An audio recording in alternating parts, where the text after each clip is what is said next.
Welcome to The Cauldron, a podcast hosted by Ed Bolden-Greer, the creator of Ravens Vail. In each episode, Ed will have free-flowing conversations about horror, life, culture, and personal growth. Expect to hear from storytellers, authors, horror experts, life gurus, thought leaders, and influencers. The Cauldron is a place where concoctions of a lot of ideas are brewed down to potions that are sometimes important and useful, sometimes eccentric and bizarre, but always just what you need. The Cauldron Podcast may contain explicit language and thematic elements not suitable for all audiences. Listener discretion is advised.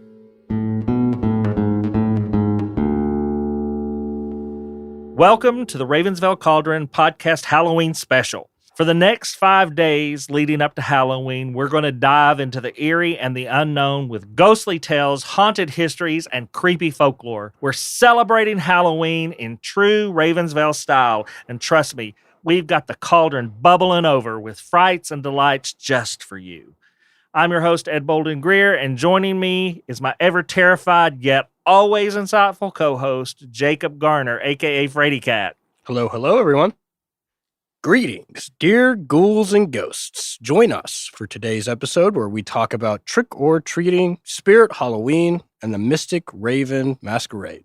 So, grab your most enchanting elixir, dim the lights, and prepare to be spellbound by the eerie allure of Halloween. Let the haunting begin.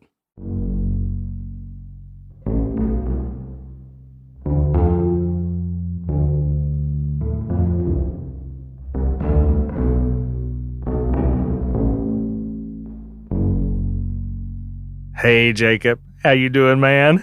Ooh, a little sore, a little tired. I'm very tired. The dance last night was fantastic, honestly. Yes, it was, and I am exhausted.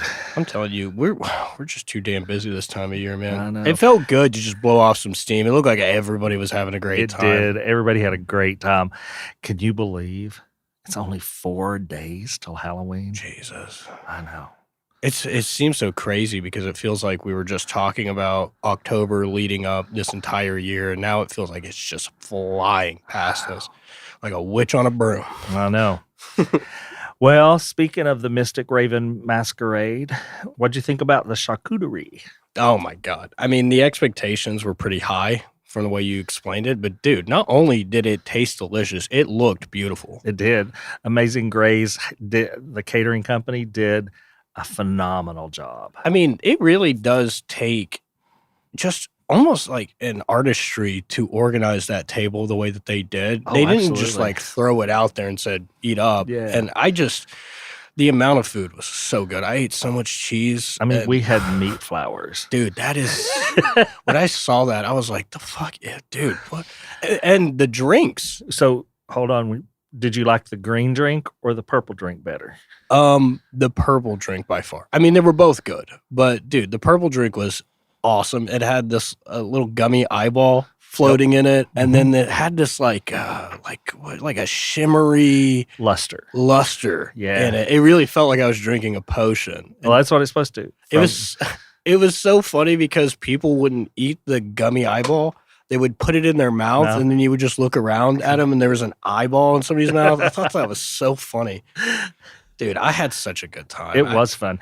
The music, man. DJ Candy Ann, she did great. I loved all the songs that she was playing. The Halloween music was the best, though. Dude, when Monster Mash came on, dude, that's such a classic. I freaking love that song.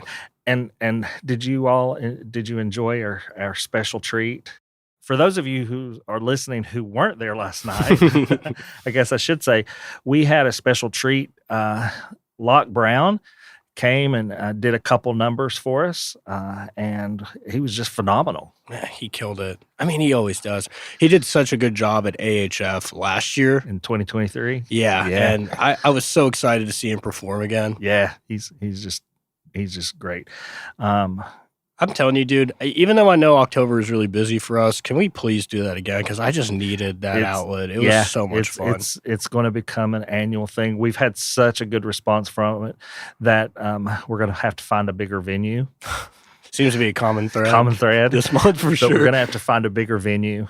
So, And to the surprise of absolutely no one, I tend to forget that like Jared's danced for years. Man, that dude was cutting a rug last absolutely, night. How is he feeling today? He's a little rough, a little rough. So, it was just a fantastic event. I kudos to everybody on the team that helped put it together. I just couldn't be more happier, and it was a great anniversary celebration. I know. That was awesome. And the costume contest was super fun. Yeah, Even though I didn't win. you didn't come dressed as a witch. Doesn't matter, Ed.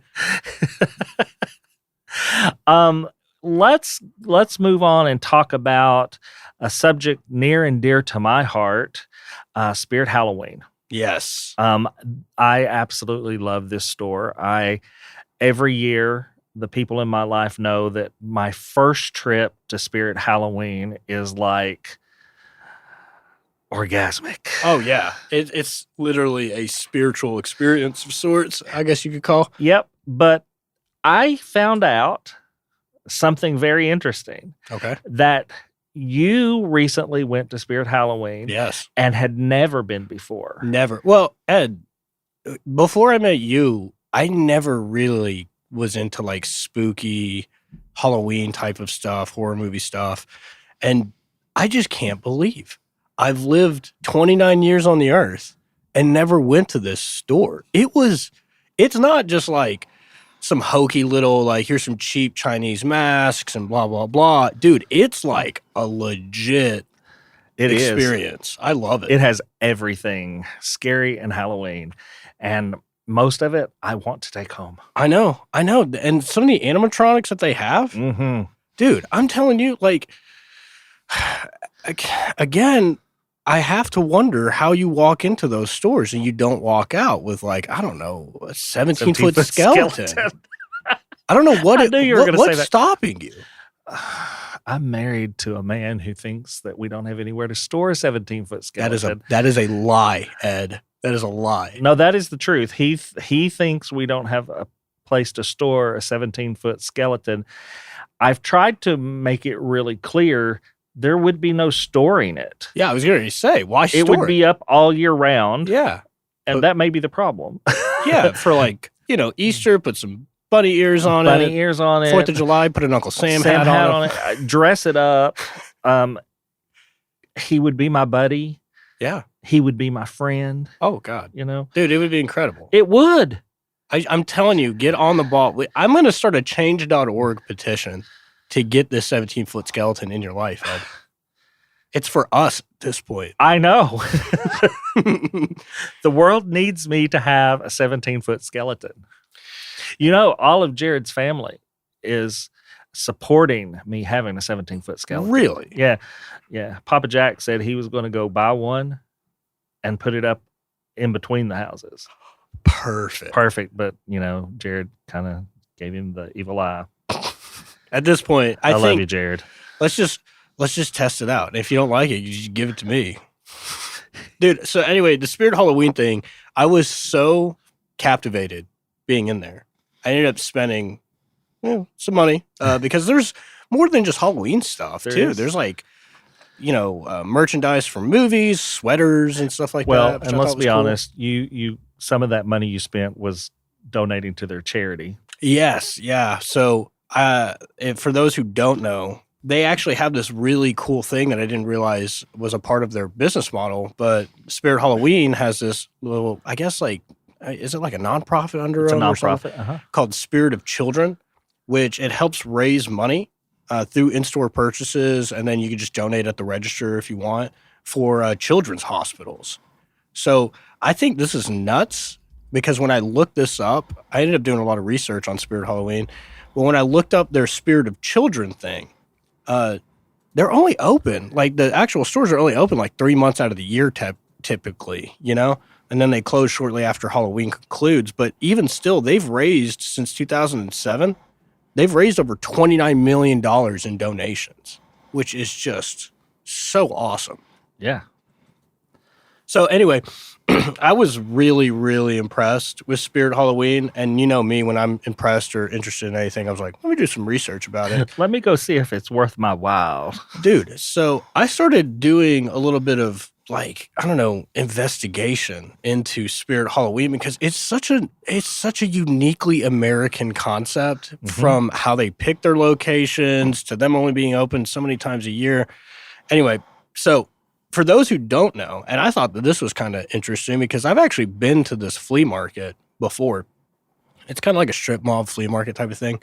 But in 1983, that is when the very first Spirit Halloween popped up.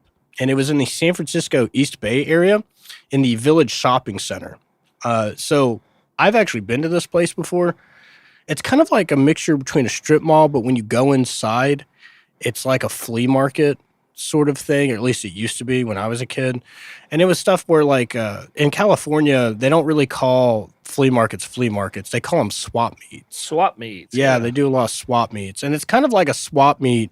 Once you go in there, vendors can rent out certain areas, and then they just have like boxes of like, typically like cheaply mass-produced things like spatulas and like you can find like bath mats and just random stuff. But Spirit Halloween originally in 1983 opened up a location, either renting a vendor space or they rented out the entire thing. I'm not 100% sure when I was doing my research what they did, but that was where it first started, right? And then in 1999, they expanded to about 60 seasonal locations. And then today they have, I think the approximate number I saw was like 1,400 stores. Yeah, they have multiple ones here in the Metro Knoxville area. Yeah, I mean, how many do we have just in this area? 4. Yeah. 4 or 5. Which is just crazy. And I thought that this was kind of interesting. The same, like the overarching company that owns Spirit Halloween is Spencer's Gifts, yeah. Which in a way makes a lot of sense. Because I noticed when I went into Spirit Halloween, some of the T-shirts and sweaters and stuff they were selling are stuff you could just find at the shelf at Spencer's.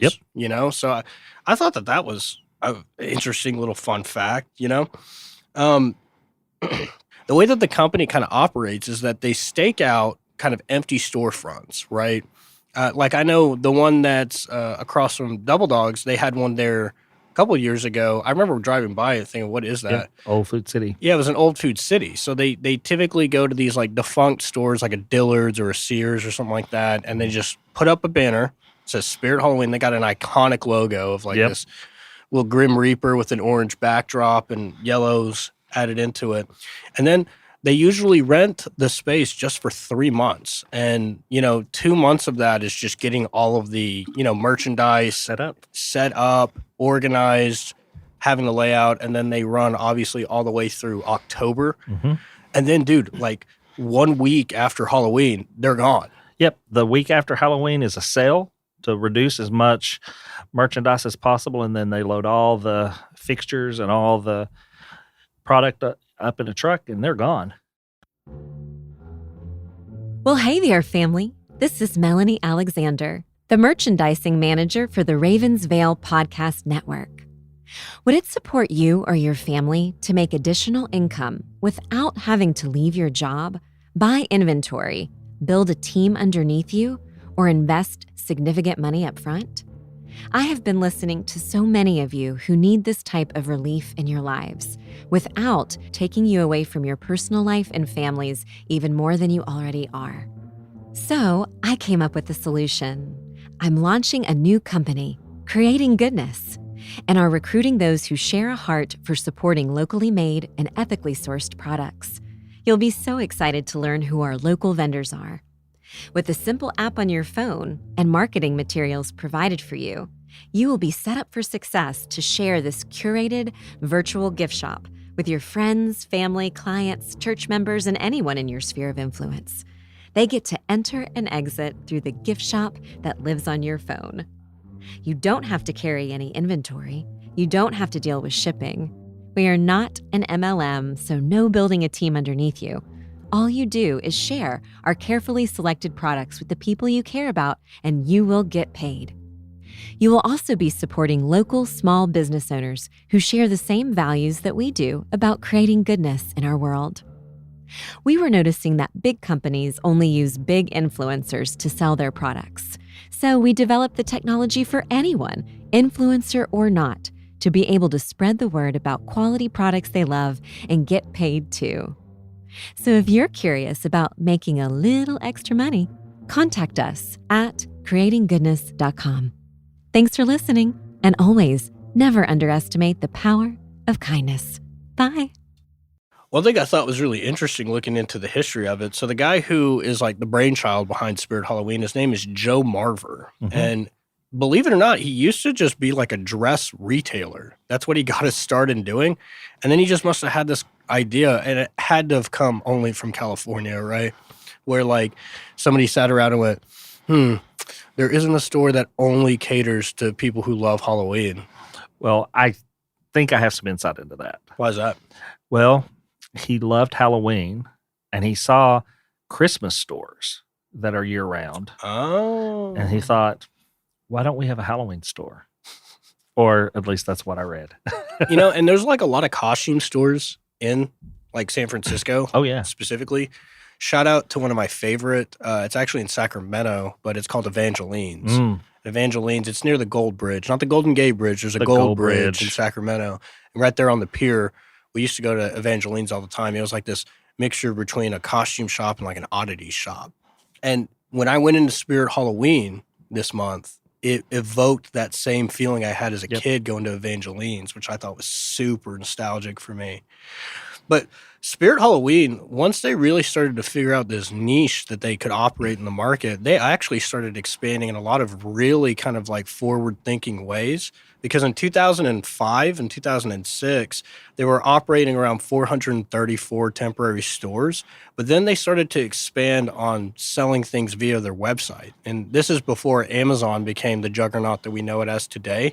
And again, that's just crazy to me that this guy was like, hold up, there's people that will want to buy this stuff even if the stores aren't open. Yeah, and even if they can't get to one of our stores. Yeah. Like, it's not in their local area. They also, when I was looking up, I was reading an article in the Wall Street Journal, I believe. They did kind of like an opinion piece report on Spirit Halloween.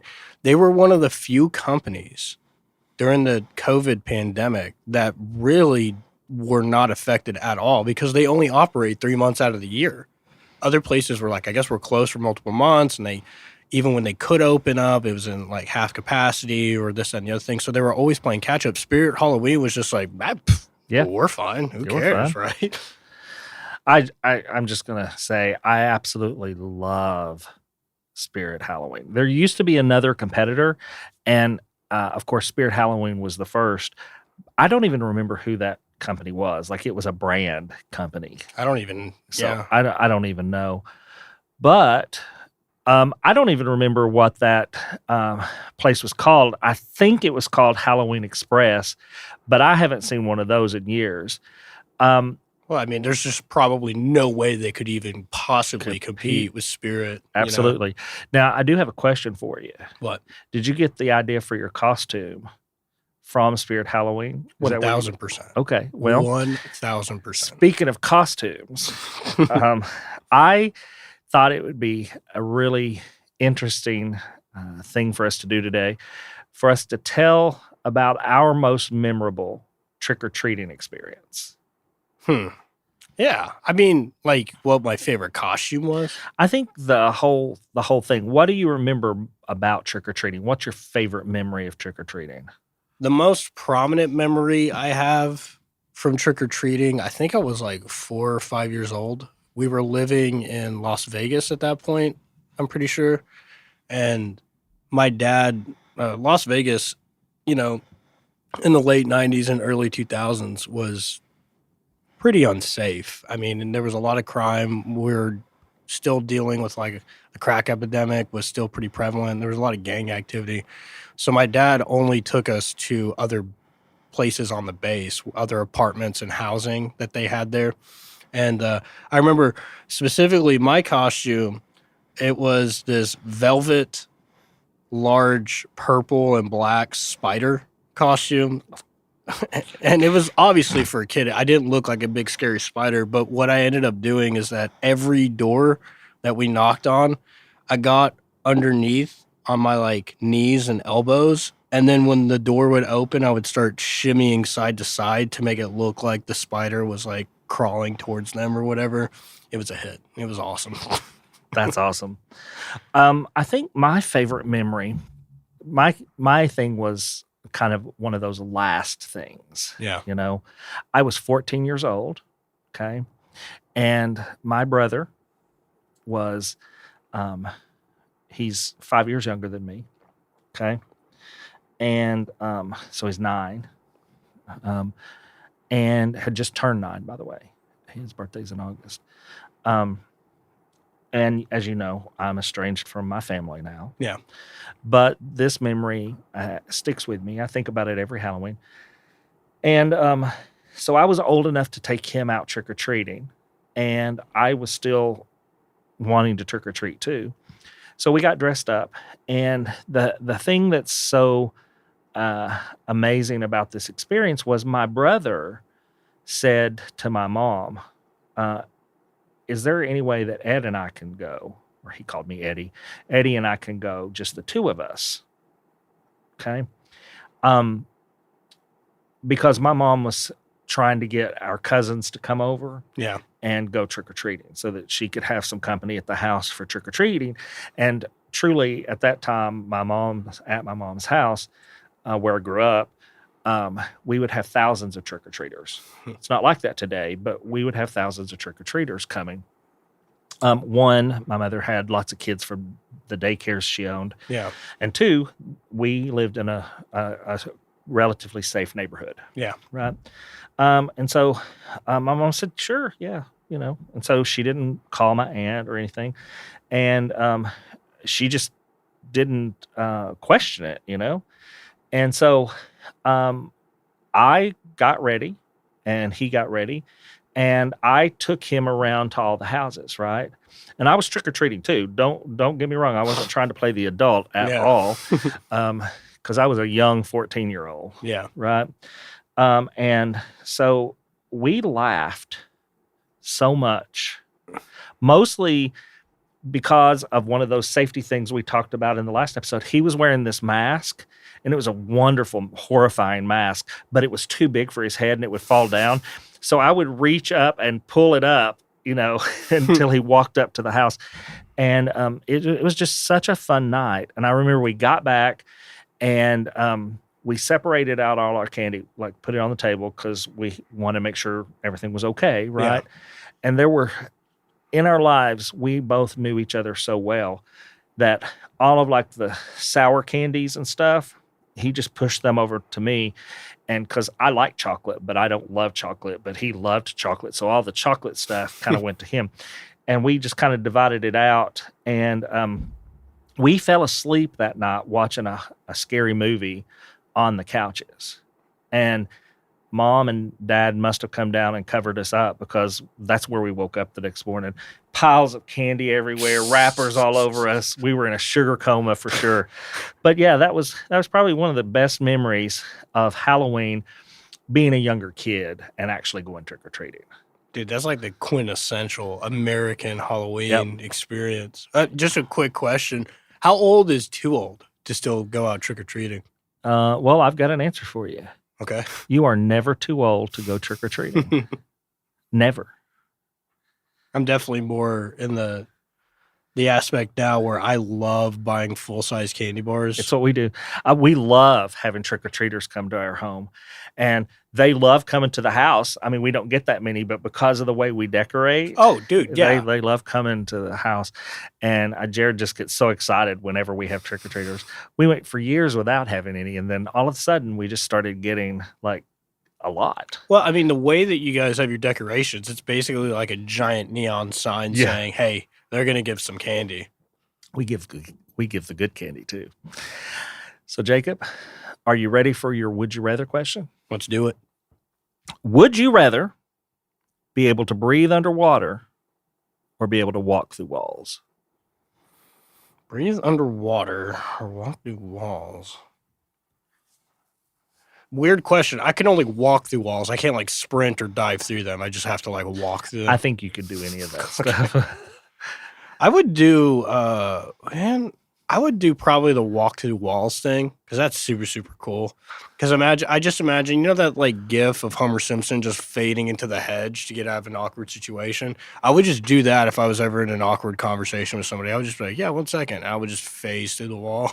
I could just imagine you at the massage school, just walking through all the treatment rooms as you're watching. Yeah, that'd be really funny. Really spooky. All right, I got one for you. You ready? Yeah.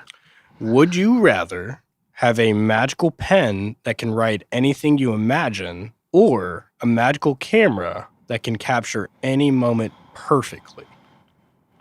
Oh, This one's going to be tough for you. this is. Because I love taking pictures and capturing memories and Instagram and I love it all. But I'm going to say have a magical pen that could write anything I imagine, because that would save me so much time writing Ravens Vail Podcast and writing the books I'm working on and all that stuff. Yeah, I want a magic pen. Yeah. I thought that was going to take you way longer to answer, Yeah. honestly. I'll be honest with you.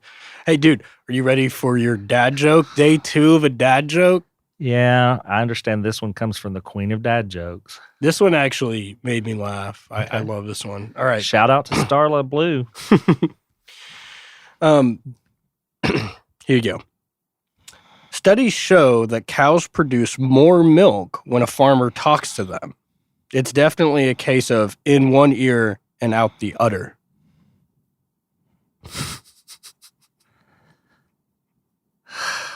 Come on. Okay. Come on. That was good. hilarious. That was It good. was. Come on. It was.